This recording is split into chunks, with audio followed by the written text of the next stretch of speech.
Bright suns, travelers. It's Craig.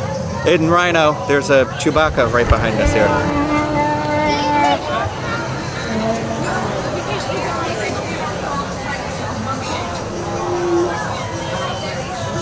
Tell that hippie to get a haircut. Today we are in Star Wars Galaxy's Edge because we are trying one of the most recent drinks they have added to the planet Batuu. You can find them at Saka's Kettle. Rhino, what are they? It is the Cold Brew Black Caf, and which first showed up at Disneyland Park in their Galaxy's Edge, but we have a special version that they do not have there, which is the Spiked Cold Brew Black Caf. So we're gonna try them both. So you didn't have the one in Disneyland, right? Because there's a video of me trying that, but I was on the trip by myself. Yeah, no, I don't think we got it when we went back together in April.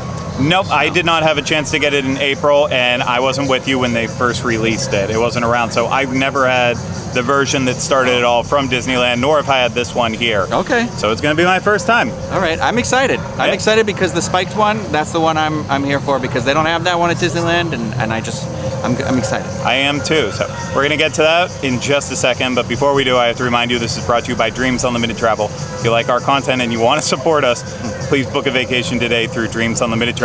Get a free no obligation quote at dreamsunlimitedtravel.com.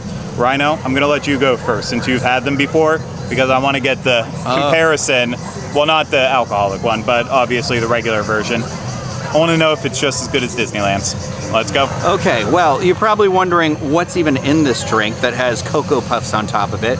Well, the Cold Brew Black Caf, which runs for $5.49 plus tax, is Joffrey's Coffee Cold Brew topped with sweet cream cheese and chocolate puffs. So I'm glad to see, I saw some pictures online, it looked like they were a little restrained with the Cocoa Puffs, but I'm glad to see those. I'm not generally a coffee drinker myself, however, I do enjoy the version of this in Disneyland. I had it several times on my last trip, so I'm excited to see it out here. So what's really good about this is I think we waited just long enough that the sweet cream cheese is really just like dissolved into the cold brew, and so it still definitely has a really strong coffee flavor, but it is cold, it is refreshing, and it's like that sweetness, like the taste of the Cocoa Puffs with this is like, I don't know, it does it for me.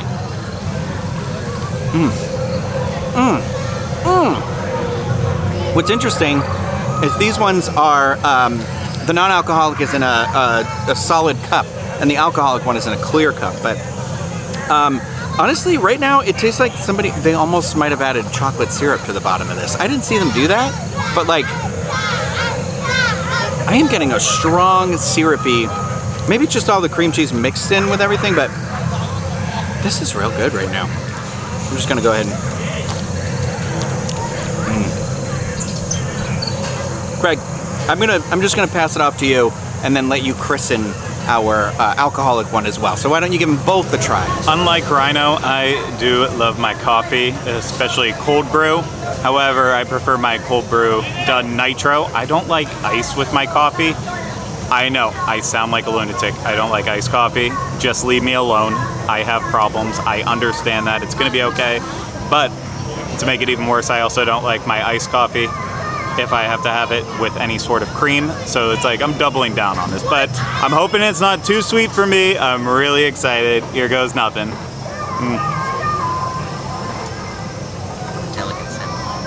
I want to point out, yes, I do understand that I completely missed my mouth with the straw. I saw it too. I am embarrassed. Leave me alone once again. I do like this. Honestly, you know, it's a nice blend between the cream cheese flavor and the coffee. I don't think it's overly sweet at all. It packs a punch, so like if you need that midday pick-me-up or even in the morning, I think it's actually gonna get the job done. I really, really, really like that. Again, I'd rather it not have ice in it, so that way the Cocoa Puffs aren't also mixed with the soggy water from the ice, but it is what it is. I'm okay with it. But now I'm gonna move on to the Spiked Cold Brew Black Caf. This is $14. It's Joffrey's Coffee Cold Brew with Godiva chocolate liqueur topped with sweet cream cheese in chocolate puffs. And of course, it contains that alcohol. And no need to explain it anymore. Let's just dig in. I can't dig in. It's a drink. With what? What am I doing today? What am I doing? Dig in with that tongue crust.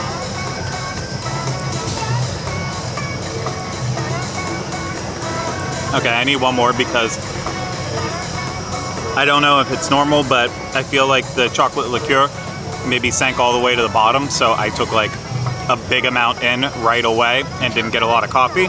So now I'm gonna kind of do a down, up to down on this. The old upsy downsy. That was a lot more balanced. Honestly, this is an awesome drink, and I'm not just trying to, go along with hype or anything with it. It's just really good, especially with the addition of the chocolate liqueur. It does add that extra chocolatey flavor to it, mixed with the sweet cream, the coffee. Rhino, I think you're gonna devour this thing if you can devour a drink. I guess you can freeze it and then cut it apart and eat it that way, but you'll devour it liquid form in this situation. I'm done with this. Just you drink it. I'm not sure if devour is exclusive to food. Like, does it involve chewing? But I am going to chew the Cocoa Puffs, so I guess technically I would be devouring it. Brought out the fan. It was too much.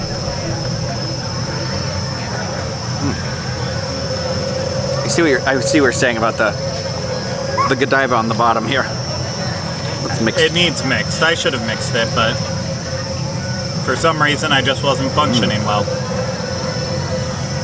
You know what? I do appreciate that I can taste the chocolate in this, though. Because for the jump from like $6 to like $14, and then after tax, I think it's almost $15. It's not an inexpensive drink, but in terms of Galaxy's Edge drinks, I feel like it's right on par with that. Because a beer here is like $14, right? So that is correct. A little overpriced, in my opinion. Yeah.